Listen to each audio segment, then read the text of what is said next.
ہم نے deep state کو باقاعدہ مذہبی لینگویج استعمال کرتے دیکھا، مذہبی کونوٹیشن دیتے ہوئے دیکھا ہے۔ مثال کے طور پہ ابھی دو ٹرمز استعمال کی جاتی ہیں دو دہشت گرد تنظیموں کے لیے، ایک دہشت گرد تنظیم ہے ٹی ٹی پی اور ایک دہشت گرد تنظیم ہے بی ایل ایف اور جو بلوچ سیپریٹسٹ ہے۔ بلوچ سیپریٹسٹ کو کہا جاتا ہے فتنۃ الہندوستان، ٹی ٹی پی کو کہا جاتا ہے فتنۃ الخوارج۔ میسیجنگ ڈیپ اسٹیٹ نے آپ کو کریٹ کر کے، وہ میسیجنگ کیا ہے کہ بی ایل اے ہندوستان چلا رہا ہے اور یہ تو مسلمان ہی نہیں ہے ٹی ٹی پی والے، حالانکہ انہوں نے خوارج کا ٹوٹل غلط مطلب لیا ہے۔ خارجی ہونے سے آپ خدا نہ خاصا اسلام سے باہر نہیں ہو جاتے۔ یہ چل ٹھیک ہے، اسٹیٹ نے کر دیا، کر سکتا ہے، اسٹیٹ باپ ہوتا ہے، چیف باپ ہوتا ہے۔ وہ باقاعدہ آپ کو پروگرام کر رہے ہیں، کس چیز کے لیے پروگرام کر رہے ہیں؟ جو انہوں نے ملٹری آپریشن کر کے ایک تباہی مچا دی۔ خوارج، فتنہ الخوارج کیوں کہا گیا ٹی ٹی پی کو؟ پہلی بات یہ کہ ٹی ٹی پی کو فتنہ الخوارج جو ہے ہمیشہ سے پچھلے 1400 سالوں میں کسی گروہ کو خوارج اسٹیٹ ہی کہے گی، اور خوارج کی جو ڈیفینیشن ہے اس کے خوارج کا مطلب یہی ہے کہ اسلام کے دائرے سے جو خارج ہو چکے ہیں۔ پاکستان کے اندر 500 صفحوں کا فتویٰ ہے اس کتاب کے اوپر فتنہ الخوارج کے نام پہ۔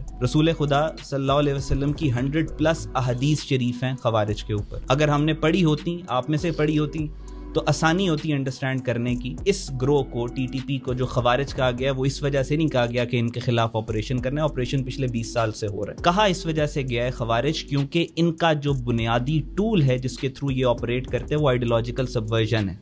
یہ کہتے ہیں کہ ہم وہ لشکر ہیں جو پاکستان کو فتح کریں گے، جو غزوہ ہند لڑیں گے، ہم امام مہدی کی فوج ہیں۔ ان کا لٹریچر اٹھا کے پڑھیں، یہ سب کچھ یہ کلیم کرتے ہیں۔ اسی وجہ سے آپ جتنے بھی ان کو ایریڈیکیٹ کریں گے 2 سال کے بعد یہ پھر آئیں گے۔ تو آئی بلیو کہ اس دفعہ ریاست نے، گورنمنٹ نے، یا جس کی بھی آپ بات کر رہے ہیں، اس نے ریئلائز کیا ہے کہ اگر ہمیں اس فتنے کو ختم کرنا ہے تو کائنیٹک آپریشنز اپنی جگہ ہیں، وہ چلتے رہیں، لیکن جب تک ہم آئیڈیولوجیکلی ان کو ریکٹیفائی نہیں کریں گے کہ یہ جھوٹ بول رہے ہیں۔ اور احادیث شریف کی روشنی میں حدیث میں آتا ہے کہ قرآن کی آیات کا استعمال کریں گے مسلمانوں کو قتل کرنے کے لیے۔ آپ کو وہ مشہور حدیث تو آپ نے پڑھی ہوگی کہ کسی کو کافر نہ کہو، اگر آپ کسی کو کافر کہتے ہو تو اس محفل میں سے ایک کافر ہو کے نکلتا ہے۔ تو کیا یہ کہتے نہیں ہیں کہ سب کافر ہیں؟ کیا یہ کہتے نہیں پوری ریاست کافر ہے؟ کیا یہ کہتے نہیں کہ عورتیں اور بچے یہاں پہ جو بیٹھے ہیں وہ کافر ہیں؟ جو باقی نشانیاں حدیث میں بتائی گئی ہیں کہ کم سن لڑکے ہوں گے، ان کے بال کس طرح کے ہوں گے، یہ اتنی ڈیٹیل تک بتایا گیا، یہ کہاں سے نکلیں گے، ان کا آخری گروہ دجال کے ساتھ نکلے گا۔ تو اس ساری احادیث کی روشنی میں جو ڈیفینیشنز ہیں علماء اکرام کے مطابق بھی اس پہ یہ پورے اترتے ہیں۔ پھر ریاست نے یا حکومت نے ان کو خوارج کہا